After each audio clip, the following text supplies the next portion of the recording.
Hey everyone, it is Friday, April 12th. You're listening to the Mo.news podcast. I'm Moshe Winunu. And I'm Jill Wagner. This is the place where we bring you just the facts. And we read all the news and read between the lines so you don't have to. You can probably hear my voice. My mom heard it on yesterday's podcast, actually. She texted me and she's like, Moshe, are you okay? Was it just a bad recording or are you under the weather? And I'm like, nope, you're right. I was under the weather, Mom. So I'm trying to get through this cold right now. So forgive me for a couple sniffles and this voice. Mothers know best, right? I mean, listen, I didn't call her on the last day. She has the podcast, and that's how she gets situational awareness of how her son is doing. By the way, Mom, I'm going to call you later today. I just mean, though, that you didn't really sound bad, like to me, or I'm sure to the listeners yesterday, but your mom, she knows. She knows. We're connected. I got 50% of her genes. Yeah. Yeah. That's how it works, right? Yep. Okay, there's so much news to get to, so let's just do it. There's really only one story we want to talk about, but we'll get to the rest of the news too. But we do have to cover other stuff. But let's start with O.J. Simpson, who has died at the age of 76, the impact of his murder trial on American culture and media. In case you're wondering, that's a story Jill and I have a lot to talk about. Jill, within Mo News, we were trying to explain to the Gen Zers the impact of OJ, what that experience was like. And it's hard to think that anything since, save for 9/11, has really had that cultural impact. All right, on to other news. Dysfunction Junction once again in the House. Republicans are blocking a key surveillance bill. We'll tell you why. And it comes as Speaker Johnson heads to Mar-a-Lago today to meet with Donald Trump. President Biden is in his hashtag YOLO era, using executive action to take on gun control and possibly immigration. They're trying to make the YOLO thing happen, huh? I mean, it happened like 10 years ago, but I guess we can bring it back. Beware of fake Botox. We'll tell you about a new CDC investigation. And Spotify's latest AI feature builds playlists based on text descriptions. Moshe, I'm talking super specific. So you could say, play me a rainy day song that sounds like Counting Crows mixed with the Lumineers. Maybe I'm just giving you a peek into my playlist. Is that how you felt yesterday, Jill? So how are you doing, Jill? How was your mood yesterday? And in another 90s flashback, there's actually a Melrose Place reboot in the works, starring Heather Locklear and some of the other stars from the show. Plus, it is Friday. Cheers to the freaking weekend, what we are watching, reading, and eating. All right, let's start with the death of perhaps the most infamous man in America, O.J. Simpson. He is dead at the age of 76 after losing his battle to cancer. That's according to his family. He went from a beloved sports hero and actor to one of the most infamous figures in the U.S. during his murder trial in the 1990s. The former NFL star had been living in Las Vegas, his family writing on X or Twitter. On April 10th, our father, Orenthal James Simpson, succumbed to his battle with cancer. He was surrounded by his children and grandchildren. During this time of transition, his family asks that you please respect their wishes for privacy and grace. According to TMZ, OJ had been battling prostate cancer and in recent months had been put into hospice care. The former NFL great was famously accused of and ultimately acquitted in the brutal 1994 killings of his ex-wife, Nicole Brown Simpson, and her friend, Ron Goldman. It was called the trial of the century. There was wall-to-wall coverage from the police chase in his Ford Bronco in June of 1994 until that not guilty verdict in October of 1995, and he was later found liable for their deaths in a civil trial, ordered to pay tens of millions of dollars, although he did not end up paying much to the Brown and Goldman families. Simpson would later serve 9 years in a Nevada prison, but in relation to a completely different crime, a Las Vegas kidnapping and armed robbery that took place in 2007. Yeah, that had to do with sports memorabilia he was trying to get back. And many believe that the sentencing, the 9 years he got for that crime, was partially because the judge in that case felt he never really served his time for the murder. Yes, he was basically stealing back his own memorabilia.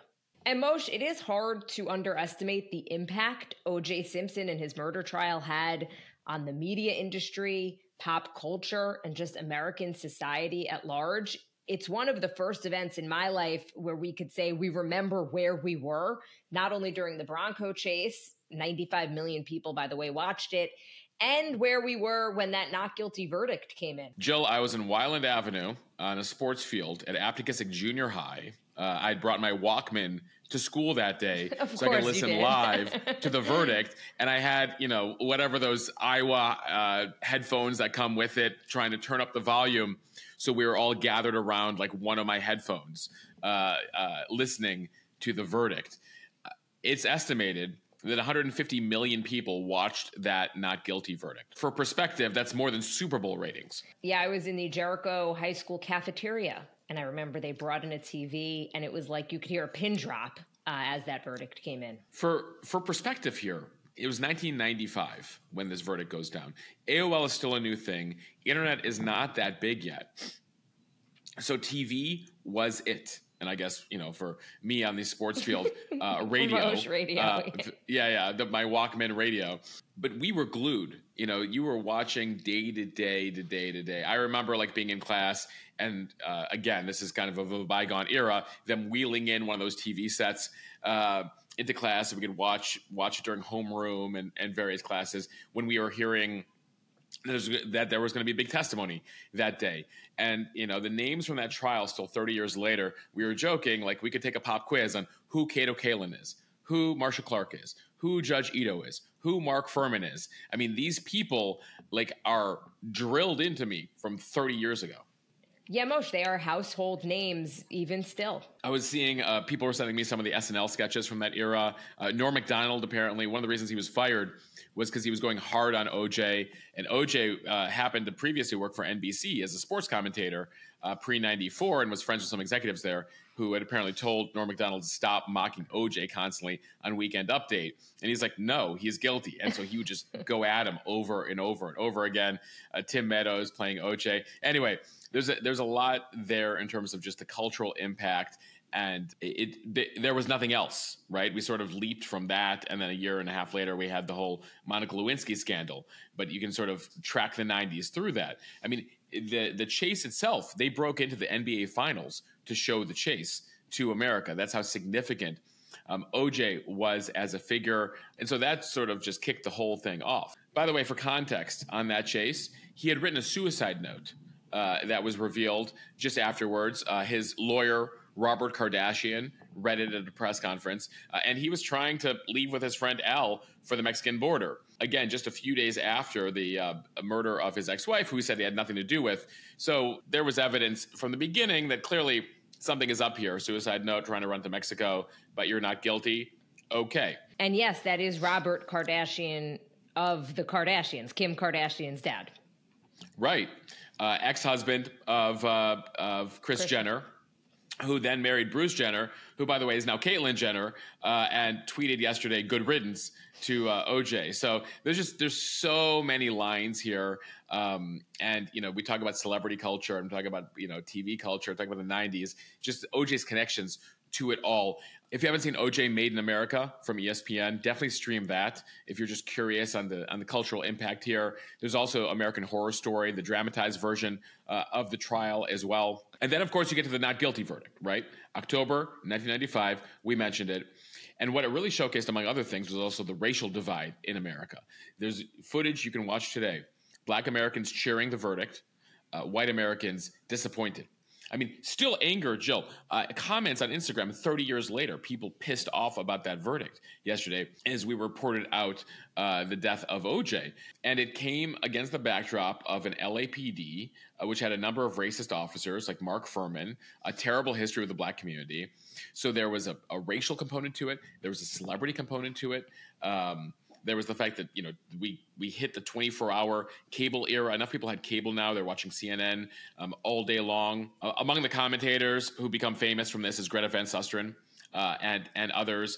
Then you have the charismatic defense team, the dream team, they called it. Alan Dershowitz, Johnny Cochran, F. Lee Bailey. Jill, I think I'd ace this. Robert Kardashian, though he sort of sat in the back there. He was just there to hang out with OJ. I think Johnny really led the stuff. But as I say it aloud, I'm like, oh my God, this stuff is etched in memory. Like, I don't need to study this stuff. Like, just give me a pop quiz on the people involved in the trial here. Right. It was Johnny Cochran. If the glove doesn't fit, you must acquit. If it doesn't fit, you must acquit. And we'll talk about it a little bit later. But in some of those documentaries that you mentioned about the trial, you start to really learn about the strategy that the prosecution had and a really big mistake that they made in allowing OJ to try on the glove that was found at the crime scene. They made a lot of mistakes. And then you had the jury, which was majority black, which Johnny Cochran knew how to play to, given, again, the backdrop here, the racial component here. Also, DNA evidence. There was DNA evidence linking OJ to the scene, his blood to the scene. But DNA was a new thing. So we discovered DNA through this whole trial. People are like, oh, I don't know about this DNA thing. Like, how foolproof is it? And today you're like, DNA evidence, that's it. You're going to book them, you can send them to jail. Back in 1994, not the case. So you came out of this verdict and you had 80% of black Americans agreed with the result of the trial. And the majority of whites disagreed with the results of the trial. So again, the racial component there. And then, of course, you know, there's OJ's celebrity. And people of a certain age will remember two OJs. There was the first O.J. Simpson, the star running back for the Buffalo Bills. He still has records, NFL records that he's set.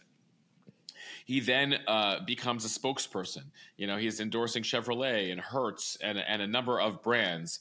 And he becomes, again, going back to race here, sort of a black spokesperson that white America on TV is comfortable with. And so anyway, a fascinating history there until you get to 1994, the trial.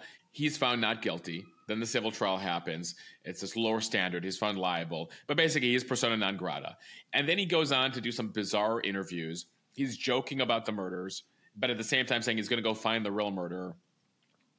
And then he infamously writes "If I Did It," which is a fictional account, as far as he's concerned, about if someone was to kill Nicole Brown Simpson and Ron Goldman, how would they do it that night? Which people found sick and disgusting. And actually, the Ron Goldman family sued, got the rights to the book, eventually tweak it, and publish it themselves. But he was about to profit off of a book about a fictional account of the murders. So he sort of goes off to Vegas, tries to figure out ways to make money, gets caught up in this incident where he tries to steal back his memorabilia, gets sent to prison for nearly a decade, and then Jill tweeted a lot in the past 7 years. He would post videos with sunglasses in his backyard, just reacting to various things happening in the world, which would get some attention in the last couple of years. Right, but he was primarily, I think, off people's radar, which is why his death came as such a shock on Thursday, because we hadn't really thought about him collectively for a long time. Probably since the If I Did It thing, right? That was probably the last time when, like, America was outraged 10 years after the killings that he was trying to profit off of, a fictional account where he tries to get into the mind of the murderer of his ex-wife. So anyway, Jill, I feel like while typically when somebody dies, no matter their various reputation, people, say don't speak ill of the dead, though I feel like OJ's death yesterday was sort of you put an asterisk next to him, given just the emotions that he brings up in people and the memories. All right, moving on now to a bit of a follow-up on a story that we first mentioned yesterday. FBI Director Christopher Wray was on Capitol Hill sounding the alarm about major terrorist threats here in the United States in the wake of the attacks on October 7th. The concern, as we mentioned, is that ISIS-K could be looking to conduct a Russia-style attack here, and that individuals will draw inspiration from the ongoing Israel-Hamas conflict in the Middle East. A reminder, ISIS-K is the ISIS affiliate that's based in Afghanistan. And this is just one of the reasons that he is pushing Congress in testimony yesterday to reauthorize Section 702 of the Foreign Intelligence Surveillance Act. It's known as FISA. It's part of a post-9/11 era surveillance program set to expire next Friday. And it basically lets the U.S. monitor foreign nationals overseas without a warrant, although it does have a loophole that allows the feds to monitor Americans who are in touch with suspicious foreign nationals. It has been reauthorized a couple of times after the last 2 decades, but it is running into issues this time. House Speaker Mike Johnson tried several times this week to reauthorize a key intelligence bill, but it's being held up by some Republicans in Congress. 19 House Republicans blocked it, predominantly members of the right-wing Freedom Caucus. The bill does have some reforms in it, which would require the FBI to get a warrant before collecting data on the Americans that are in touch with people that are being monitored abroad. But typically, this is the type of thing that Republicans would back. So you might be wondering, what is going on? Short answer, Donald Trump. Yeah, we should note the vast majority of Republicans are in favor of this, but is that small right-wing caucus that continues to cause trouble here for Speaker Johnson. And Trump effectively gave them permission here to oppose this. And we should note the votes this week weren't in opposition to the bill itself, but for a procedural matter that would bring the bill to the floor. So Trump wrote this week, all caps, "Kill FISA. It was illegally used against me and many others. They spied on my campaign. 3 exclamation points." So this is related to his belief that in 2016, the FBI inappropriately spied on his campaign. Now, we should note, Section 702 was not used in relation to any aspect of the Trump campaign, though there was an issue where the FBI monitored a campaign aide named Carter Page and his communications with Russians abroad through the use of FISA overall, but not this specific provision. Now, what's interesting here is Trump was one of the people who reauthorized FISA. In fact, he signed the 6-year renewal back in 2018 that is up right now, saying that at the time, this is not the same FISA law that was abused during the election. But he's decided now, taking the temperature of the room and the feelings about the FBI and law enforcement, that he's going to come out against 702 here and the reauthorization, even though specifically, again, this was not used against his campaign. And so the post was enough to sort of revolt here among Republicans. And they're going to try to figure out a way to reauthorize this in the next week. By the way, Democrats are not helping here. Even though the vast majority of them want to reauthorize, they're not helping them with a procedural vote. Hakeem Jeffries, the Democratic leader, says Johnson's got to figure out his own crew to get this through. I am not going to help him out. So it's very interesting here how the Democrats are sort of, they're not going to kick Johnson out, but they're sort of like watching him get stabbed by his own. They feel like they benefit from this Republican infighting and headlines of chaos. So they sort of let it go for as long as they can. And then maybe they'll bail him out at some point. So for the most part, the vast majority of Congress supports reauthorization here. But given the close margin Republicans have in the House, he's got to figure out a way to get his right-wingers on board here. And notably, there are a lot of reforms here. Johnson says there's 56 reforms to the FISA bill. There were concerns about those provisions that allow warrantless surveillance of Americans in touch with suspicious people abroad. They now believe they have fixed that, but for Marjorie Taylor Greene and a few folks on the right, not enough. And she, by the way, is among those who thinks that Johnson should go and they should get yet another speaker. So it's something we'll be watching, and I imagine it will come up today as Speaker Johnson is set to meet with Trump in Mar-a-Lago, where, among other things, they say they're talking about election integrity. And Johnson's looking for basically a blessing from Rabbi Trump to continue here, because Trump has a lot of control, especially over that caucus that tends to give Johnson trouble. Do we think Johnson is regretting his decision to become speaker yet? Jill, it is one of the most thankless jobs in the world right now. You know, he's dealing with a 2-seat majority and these people that already brought down Boehner, brought down Paul Ryan, brought down Speaker McCarthy. It's a handful. And Johnson probably thought, I can deal with them. I'm one of them. I'm pretty conservative. Not enough, Johnson. So he's working on it. We'll see. Honestly, McCarthy came out this week and started really speaking candidly about his time there. So we won't really know until Johnson's a former speaker what's really going on here. Time for the speed read, starting with a couple of stories that fall under the same category. President Biden embracing executive action in an election year when it comes to guns, immigration, and as we reported earlier this week, student loans. So let's start with gun control from the Washington Post. The Biden administration announced Thursday plans to expand requirements to perform background checks for those who buy firearms at gun shows or online, aiming to effectively close what gun control advocates have long referred to as the gun show loophole. The new federal rules will not create a new law, but will expand the definition of licensed firearms dealers. Yeah, the loophole here is that it's been effectively 2 sets of laws here if you sell guns. If you're a typical gun shop and that's how you make your money, you got to run background checks on everybody.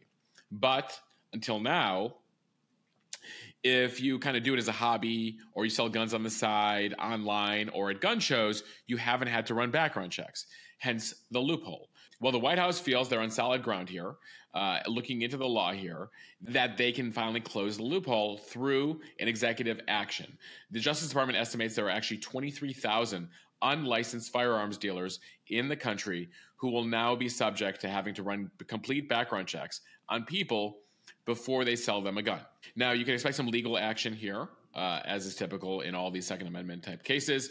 But again, the Justice Department and White House feel that based on the most recent law that was passed in 2022, that they are on solid ground here to finally close this loophole.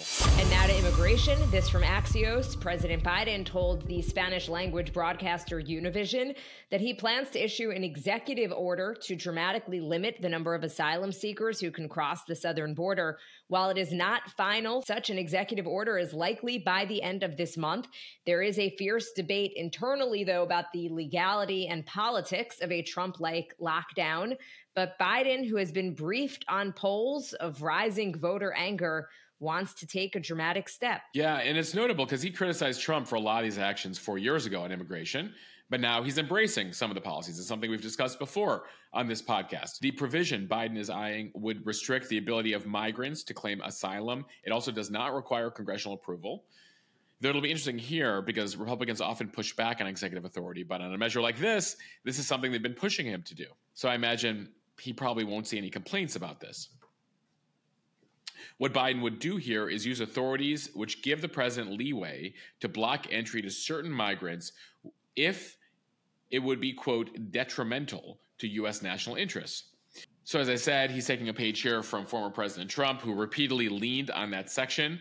Biden telling Univision there's no guarantee he has the power to take the action on the border without legislation, but some are suggesting I go ahead with it, and if I get shut down by the court, I get shut down by the court. So, Moshe, you could really see Democrats trying to turn the table on immigration, which they know is a soft spot for them this election season, and they know, based again on these polls, that it's something that voters really care about. Yeah, and it's something that obviously is going to upset the left and progressives, but that's a risk that Biden's willing to take to win over the middle. All right, beware of fake Botox. This story from The Hill. The Biden administration is conducting a multi-state investigation into illnesses with potential links to injections of botulinum toxin, also known as Botox, in at least 2 states. The Botox... By the way, Botox sounds much friendlier than botulinum toxin. I understand why people call it Botox now.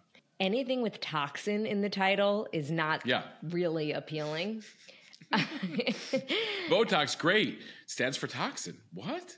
Okay. So these Botox injections were conducted in non-medical settings. So the CDC is now working with the health departments in Tennessee and Illinois, where illnesses similar to botulism have been reported in several patients. So this is a serious illness prompted by a toxin that targets the body's nerves. Symptoms usually include weaker eye, facial, and throat muscles, which can spread to the neck, arms, torso, and legs. Yeah, and while we joke here, Botox is safe when you go to proper people to give it to you, because Botox injections do have small doses of toxins, but they're at levels that are mandated and approved by the FDA.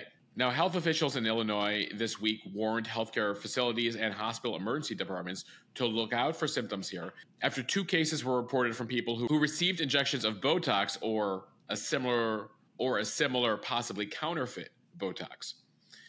Health officials have raised concerns about the use of these counterfeit products, especially in these non-medical settings. Folks, if you're going to get Botox, go do it properly, even if you can get a deal from your Botox dealer on the side. From Semaphore, Spotify is launching AI Playlist, a new feature that automatically generates songs based on prompts. Listeners are encouraged to be creative in describing specific moods, genres, or even characters and events if they want the best results. So you can create personalized playlists, name a character, name an event, name a feeling. Some examples here in the story. Play me classic lo-fi beats to study and relax to. Or somebody else had their playlist described as such. Play me dramatic movie soundtracks in the style of Hans Zimmer to motivate me to clear my email inbox. Jill, I'm not sure Hans Zimmer soundtracks is going to get me to clear my inbox based on that example. I'm about to hit 61,000 on my iPhone inbox. How do you function with 61,000 emails? I'm at 50, and I'll clear them as soon as we're done with this podcast. There's two types of people, Jill. Yes. And we are those types. And another reboot to report, this time Melrose Place from Deadline. 3 popular Melrose Place original cast members, Heather Locklear, Laura Leighton, and Daphne Zuniga, are reuniting for a follow-up to the 1990s staple. A Melrose Place reboot is in development at CBS Studios and is currently being shopped to networks and streamers. Trying to bring the 90s back. They keep trying with all these shows. They brought back Roseanne. They brought back Fuller House. I guess Tim Allen keeps talking about bringing back Home Improvement. though his co-star from then, Patricia Richardson, is like, I don't know what he's talking about. Like, one of them's Zachary Bryan is in prison right now. A couple people are dead. They're like, so she did an interview recently. She's like, I have no idea what Tim Allen and why he keeps saying that we're going to bring back Home Improvement. He's trying to will it to happen. Is basically. I guess, but clearly he'd have to do it by himself, it appears. But Melrose Place, I guess, is coming back here. And so we will see what Melrose Place is like 30 years later. I have to say, I was a little young for Melrose Place, Jill. I was more of a 90210 person at the time. That's where the 2 or 3 year difference in our age is really felt, in that I experienced Melrose Place. I actually experienced the Beverly Hills 90210 Melrose Place in the same night, and you'd go to school the next day, and it was all anybody wanted to talk about. Yeah, see, in my age bracket, we were just talking about 90210.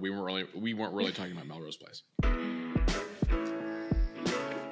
All right, it is Friday. Cheers to the freaking weekend. Time for what we are watching, reading, and eating. Moshe, what will you be watching? Jill, it's a tradition unlike any other. The Masters this weekend on CBS. And then this came to me from a mo.news community member who messaged me, and they're like, I think for what you're watching this weekend, you should definitely check out Anti-Social Network on Netflix. Basically, you might remember Social Network. Well, Anti-Social Network is a documentary all about 4chan, QAnon, basically the dark web. So I'm looking forward to that. Jill, what's on tap for you? Well, Moshe, I'm feeling the nostalgia now, so I think I'm going to rewatch The People vs. O.J. Simpson American Crime Story, which you had mentioned when we were talking about the story at the top of the podcast. Cuba Gooding Jr. plays O.J. It is so good. And even if you live through it and think you know everything about the trial, you do wind up learning a ton just about strategy and the players that you didn't really know about. And you had mentioned as well that the Bronco car chase was happening at the same time as the NBA Finals. I have to recommend, there is an amazing 30 for 30 on ESPN. It's just called June 17th, 1994. And it's about how all of these kind of unrelated events, especially in sports, in the world of sports, coincided with that Bronco chase. And it's fascinating. Highly recommend checking that out as well. A lot of OJ content available for all of you. All right, Moshe, what are you reading? Jill, I feel like you right now. There's a story in The Atlantic that I'm checking out. No book for me this weekend. They have a new story out called Dating Apps Are Starting to Crack, basically on how the dating app era has sort of peaked, and it's not quite a last resort yet for people like it originally started, but it's not the first resort either, as people are kind of moving beyond that. In particular, I think we've talked about on this podcast, Gen Z. So basically the state of play for dating apps over in The Atlantic. What are you reading? Burn Book by Kara Swisher. If you don't know her, she is a tech journalist. This is described as a witty, scathing, but fair accounting of the tech industry and its founders who wanted to change the world but broke it instead. It is part memoir, part history. And Moshe, I decided to actually try listening to this as an audiobook, which I have never done before. I love podcasts, but I've never done an audiobook. And you love her podcast, so you like her voice. Right. So I'm about 2 chapters in to the audiobook. It is definitely a different experience from reading a physical book. I think I enjoy reading a physical book more, but I do find that I have more time to get through an audiobook, especially in the burbs. I'm in the car a lot, so I can listen. All right, Moshe, what are you eating? Well, first, I'm drinking tea to try to fix this voice for Monday. But Al made her specialty, her pistachio-crusted rack of lamb last night. So that's what I'm eating right now, and it's delicious. And if you're looking for the recipe, it's in the newsletter today and also over on her Instagram account, which is at ALSALL, Alsol. Jill, what's cooking over on Long Island? Not much, but I am eating Trader Joe's sprinkles. They are not what they sound like, which would be sprinkles that you put on ice cream. Yeah, they are actually teeny tiny tomatoes. I saw them. So think cherry tomatoes, but smaller. I saw them when I was at Trader Joe's a few days ago. I picked up a couple of, they come in these little cartons. I picked up a couple, and my daughter and I housed them in one sitting. They're really good, really sweet, and healthy. I never thought cherry tomatoes were too big, but I have to check out these teeny tinies. You don't know what you're missing. All right, Moshe, feel better. And as for everyone, thank you for listening to the Mo News podcast. If you like what you hear, please share this with your friends. It will help us grow. Follow us and subscribe so you don't miss an episode, and review us in the App Store. All of the reviews really help, so appreciate it. Yeah, Jill told all of you yesterday to tell one friend or family member about the podcast. That was your assignment. I hope you guys all did it. If you didn't, or even if you did, tell another person about it this weekend. It will continue to help us grow, so we appreciate that. Also, a reminder, over on the Premium Pod right now, we have a deep dive into the series of Nickelodeon, that investigation, Quiet on Set, which is the most watched documentary in America, though I imagine, Jill, the OJ stuff will probably get binged this weekend. It'll probably knock it out of first place. But anyway, over on the Premium podcast, which if you aren't a member of Premium, join mo.news/premium. We dive into Quiet on Set, the issues of Nickelodeon, with the journalist who first broke the story. All right, everyone, have a wonderful weekend. See you guys.